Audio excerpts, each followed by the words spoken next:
अस्सलाम वालेकुम नाज़रीन। अफ़गानिस्तान के दारुल हुकूमत काबुल पर भी तालिबान का कब्ज़ा हो चुका है और तालिबान अफ़गान सदारती महल में दाखिल होकर वहाँ का कंट्रोल संभाल चुके हैं और अफ़गानिस्तान के साबिक़ सदर अशरफ गनी मुल्क से फ़रार हुए हैं और वो ताजिकिस्तान गए हैं। और इसके साथ साथ उनके जो करीबी अमायदीन थे, जो सिक्योरिटी एडवाइज़र थे उनके, जिन्होंने पाकिस्तान के बारे में बड़े गलत ज़बान इस्तेमाल की थी, वो भी फ़रार हुए हैं। और इसी तरह जो अफ़गानिस्तान के नायब सदर हैं, जो पाकिस्तान के बारे में अक्सर बदज़बानी किया करते थे, वो भी काबुल से फ़रार हो गए हैं। और दूसरी तरफ जो है कि अफ़गानिस्तान में तालिबान के पूरा कंट्रोल करने के बाद जो 3 अहम सूबे थे पाक अफ़गान सरहद के ऊपर, जिन सूबों के अंदर जो रा और NDS का नेक्सस था और तहरीक तालिबान के दहशतगर्द वहाँ पे छुपे हुए थे और पाकिस्तान के ख़िलाफ़ जो सरगर्मियाँ की जाती थी, दहशतगर्दी के वाक़यात किए जाते थे, वो उन्हीं 3 सूबों में उनकी प्लानिंग होती थी और तरबियत होती थी, जिनमें नूरिस्तान, कुनड़ और नगरहार जो सूबा है वो शामिल हैं। तो इन सूबों का भी कंट्रोल तालिबान ने संभाल लिया और यहाँ पर कोई मज़ाहमत नहीं की गई, बल्कि इन सूबों के अंदर जब तालिबान गए तो उनका खैर मकदम किया गया। और इस सारी सूरत हाल के बाद जो लेटेस्ट अपडेट है, जो आपको हम एक ब्रेकिंग न्यूज़ भी आपसे शेयर कर रहे हैं, कि वो ये कि जो तहरीक तालिबान के दहशतगर्द अफ़गानिस्तान में छुपे हुए थे, वहाँ पे इंडियन और रॉ नेक्सस और जो NDS नेक्सस था, इसके टूटने के बाद जो इनके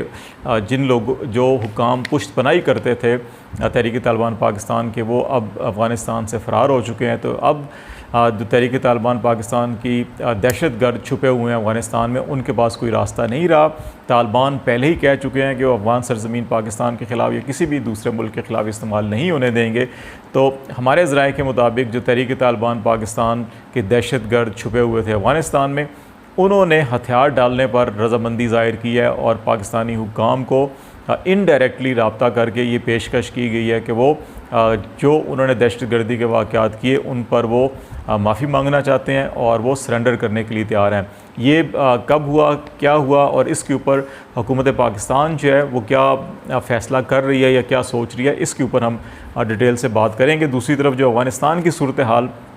बहुत तेज़ी के साथ चेंज होती रही पिछले 2 हफ़्तों के अंदर, और 2 हफ़्तों के अंदर अंदर तालिबान ने आलमोस्ट पूरे अफ़गानिस्तान का कंट्रोल संभाल लिया। अब वहाँ पर अबूरी हुकूमत के क़याम के हवाले से जो है कि वो दुनिया परेशान है और आलमी जो मुख्तलिफ़ ममालिक हैं उनके रहनुमाओं ने पाकिस्तानी क़यादत से रब्ता किया। बरतानवी वज़ीर ख़ारजा ने शाह महमूद कुरैशी को फ़ोन किया और जो काबुल के अंदर डिप्लोमेटिक सिक्योरिटी है या उनका इनखला है, उसके हवाले से ही बातचीत की और पाकिस्तान ने तमाम ममालिक को यकीन दहानी कराई है कि पाकिस्तान जितना भी असर वसरूख इस्तेमाल कर सकता हुआ वो करेगा। और पाकिस्तान ने आज 2 स्पेशल परवाज़ें भी चलाई थी, जिनमें ख़ुसूसी तौर के ऊपर जो वहाँ पे गैर मुल्की शहरी थे या NGOs के या मीडिया के नुमाइंदे या और जो लोग अफ़गानिस्तान से निकलना चाहते थे, उनको इस्लामाबाद लाया गया और फिर उसके बाद अपनी अपनी डेस्टिनेशन पर जाएंगे। इसके साथ साथ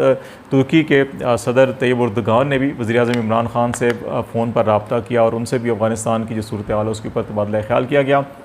प्राइम मिनिस्टर इमरान ख़ान ने तुर्की के सदर को भी जो पाकिस्तान की कोशिशें उनसे आगाह किया और कहा कि अगले 3 दिनों के अंदर स्पेशल फ़्लाइट्स जो काबुल इस्लामाबाद के दरमियान चलाई जाएंगी और जितना भी मुमकिन हो सका पाकिस्तान अपनी सपोर्ट जारी रखेगा सफारती इनखला के लिए। दूसरी तरफ तालिबान ये ऐलान कर रहे हैं बार बार के तमाम सफारती अमला, तमाम जो है गैर सरकारी तंजीमें और गैर मुल्की शहरी और इवन जो अफ़गानिस्तान के शहरी जो इवन काबिल इंतज़ामिया के साथ थे या माजी में जो इत्तेहादी अफवाज के साथ देते रहे, उनके लिए भी उन्होंने एक आम माफ़ी का ऐलान किया और कहा कि उनको परेशान होने की ज़रूरत नहीं। और काबुल में जो तालिबान को दाखिल होने का हुक्म दिया गया वो भी इसलिए कि काबुल में ताकि क्योंकि वहाँ पे जो इंतज़ामिया थी, पुलिस थी, वो सब गायब हो गई जब ये ख़बरें आना शुरू हुई कि अशरफ गनी जो है फ़रार होकर ताजिकिस्तान चले गए हैं। तो उसके बाद काबुल में कोई इंतज़ामी मशीनरी नहीं थी, इसलिए फिर उन्होंने ये हुक्म दिया तालिबान को कि वो शहर में दाखिल हों और कोई एक गोली चले बगैर कोई एक कदम मज़ाहमत की तरफ नहीं उठाया गया। और जो काबुल है वो तालिबान ने आलमोस्ट फ़तह कर लिया। तो तालिबान का मौक़िफ़ ये है कि वो काबुल में इंतज़ामी अमूर को और अमन व अमान को और सिक्योरिटी को यकीनी बनाने के लिए उनके जो जंगजू हैं वो दाखिल हुए हैं और किसी घर की तलाशी नहीं ली जाएगी, किसी के ऊपर तशद्दुद नहीं किया जाएगा, किसी के ख़िलाफ़ कार्रवाई नहीं की जाएगी। तो ये एक अनाउंसमेंट की गई है। तो इस तनाजुर में इस वक्त बाज़ ममालिक जिसमें अमेरिका भी है, उन्होंने अपने सफारतखाना एयरपोर्ट के ऊपर मुंतकिल कर दिया है। बाकी कई ममालिक जो है कि महफूज मकामात पर अपनी सफारती अमला मुंतकिल कर रहे हैं। और जो मामलात सबसे ज़्यादा अहम हैं वो इस वक्त ये है कि अबूरी हुकूमत जो अफ़गानिस्तान में वो क्या कायम होगी कि इसके अंदर जिसमें तमाम सियासी धड़े और मुतारिफ ग्रुप जो हैं उनको शामिल किया जाए। ये असल मामला है। एक तरफ अब्दुल्ला हामिद करज़ई और गुलबदीन हिकमत यार पर मबनी जो है कि कमेटी तश्कील दी गई है जो तालिबान के साथ मुज़ाकरात करेगी और उनको कन्विंस किया जाएगा कि एक काबुल के अंदर ऐसी हुकूमत बनाई जाए जिसमें तमाम सियासी जो ग्रुप हैं उनको शामिल किया जाए, ताकि एक इंक्लूसिव गवर्नमेंट होगी तो इंटरनेशनल कम्युनिटी उसको तस्लीम भी करेगी और फिर वो अगला जो सियासी लाएअमल होगा हुकूमत का, इंतज़ामी अमूर का, उसके ऊपर कोई मुतफ़िक़ा फ़ैसला किया जा सकेगा। ताहम अभी तक जो इतलात हैं वो इस किस्म की हैं कि शायद तालिबान जो हैं वो इस्लामी इमारत कायम करना चाहते हैं और काबुल में क्योंकि कोई खूनी झड़पें नहीं हुई और सरेंडर किया गया है अफ़गान हुकूमत की तरफ से, अफ़गान फ़ौज की तरफ से, अफ़गान पुलिस की तरफ से, अफ़गान सियासी क़यादत की तरफ से, तो अब ये देखना होगा कि तालिबान क्या इस्लामी इमारत कायम करते हैं या फिर इंक्लूसिव गवर्नमेंट की तरफ बढ़ते हैं। तो ये मामला सबसे अहम होगा। दूसरी तरफ पाकिस्तान में भी जो अफ़गानिस्तान की मुख्तलिफ़ सियासी धड़े हैं उनकी जो सियासी रहनुमा हैं वो भी जो पहली फ़्लाइट काबुल से आई है वो इसके ऊपर इस्लामाबाद पहुँचे हैं। इनमें जो लूसी जिरगा है अफ़गानिस्तान का, उसके स्पीकर मीर रहमान रहमानी शामिल हैं। इसके अलावा मोहम्मद यूनुस कानूनी इसके अंदर हैं, उस्ताद मोहम्मद करीम, अहमद वली मसूद, खालिद नूर, अहमद ज़िया मसूद, सलाउद्दीन रब्बानी और अब्दुल लतीफ़। ये वो सियासी रहनुमा हैं जो पाकिस्तान इस्लामाबाद भी पहुँचे हैं। हमारे जो कौमी सलामती के सेक्रेटरी रहे हैं और अफ़गानिस्तान में सफ़ीर रहे हैं और इस वक्त अफ़गानिस्तान से मुतल्लिक़ पाकिस्तान के ख़ुसूसी नुमाइंदे हैं मोहम्मद सादिक, उन्होंने इन सियासी रहनुमाओं को इस्लामाबाद एयरपोर्ट पर रिसीव किया और इस्लामाबाद के अंदर भी इन सियासी रहनुमाओं से यही बातचीत की जा रही है कि किस तरह से अफ़गानिस्तान के अंदर एक इंक्लूसिव हुकूमत कायम की जा सके। तो ये सबसे अहम मामला इस वक्त यही होगा कि तालिबान क्या इंक्लूसिव हुकूमत की तरफ बढ़ते हैं, रज़ामंद होते हैं, या सिर्फ अकेले तनहा जो है वो इस्लामी इमारत का ऐलान करते हैं। और अगर अकेले इस्लामी इमारत का ऐलान करते हैं तो कौन कौन से मुल्क उनको तस्लीम करेंगे और पाकिस्तान तस्लीम करेगा या नहीं करेगा, तो ये अभी मामला जो है क्लियर नहीं है। लेकिन जो सबसे ज़्यादा अहम पाकिस्तान के हवाले से मामला है और जो बड़ा क्लियर है और वाज़ेह है वो ये है कि जो तहरीक तालिबान पाकिस्तान कलदम तंजीम है, दहशतगर्द हैं, ये अफ़गानिस्तान के अंदर छुपे हुए थे। इनको भारतीय खुफिया एजेंसी रा और जो अफ़गानिस्तान की खुफिया एजेंसी NDS है उसकी पुष्पनाई हासिल थी और ये दोनों खुफिया एजेंसियाँ नूरिस्तान, कुनड़ और नगरहार सूबे के अंदर इनको तरबियत फ़राम करती थी, इनको पैसा फ़राम किया जाता था, इनको असला फ़राम किया जाता था, इनको लॉजिस्टिक सपोर्ट फ़राम की जाती थी और फिर इनके साथ इंटेलिजेंस शेयरिंग की जाती थी और इनको पाकिस्तान में दहशतगर्दी के वाक़यात के लिए इनको इस्तेमाल किया जाता था। अब जब काबुल भी फ़ाल हो गया, सकूत काबुल भी हो गया, तालिबान के सामने सरेंडर कर गई तमाम सियासी क़यादत, और जो कौमी सलामती के मुशीर थे, जो वाइस प्रेसिडेंट थे और जो NDS के सरबराह थे, ये तमाम के तमाम लोग जो पाकिस्तान मुखालिफ बयानिए के ऊपर प्रोपेगेंडा करते थे और पाकिस्तान के ख़िलाफ़ इस्तेमाल करते थे इन तालिबान को, वो सब के सब काबुल से फ़रार हो गए। तो अब जो है कि इनकी पुष्पनाई करने वाला कोई नहीं। तालिबान ने बड़े वाज़ेह तौर के ऊपर ऐलान किया था कि वो अफ़गानिस्तान के अंदर जितने भी दहशतगर्द तंजीमें हैं या इस किस्म के ग्रुप हैं उनका ख़ात्मा उनकी ज़िम्मेदारी होगी। तालिबान ने चीन को यकीन दहानी कराई थी कि जो उनके वहाँ पर जो मजहबी शिदत पसंदी या इंतहा पसंदी के हवाले से अगर कोई सपोर्ट अफ़गानिस्तान की सरज़मीन से किसी को की जा रही है तो वो बंद कर दी जाएगी। इसी तरह से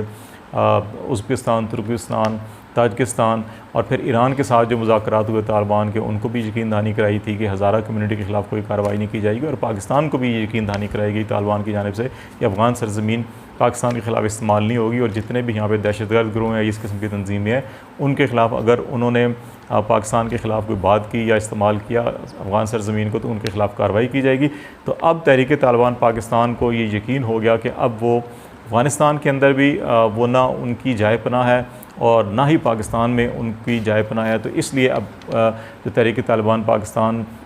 की कलदम जो क़यादत थी अफ़गानिस्तान में छुपी हुई थी और पाकिस्तान के ख़िलाफ़ दहशतगर्दी के वाक़यात में मुलव्वस थी, उन्होंने तालिबान क़यादत के ज़रिए भी और फिर उन्होंने मुख्तलिफ़ दीगर ज़राए से भी हुकूमत पाकिस्तान और पाकिस्तानी हुकाम को ये पैगाम भिजवाया है कि वो सरेंडर करने के लिए तैयार हैं, वो माफ़ी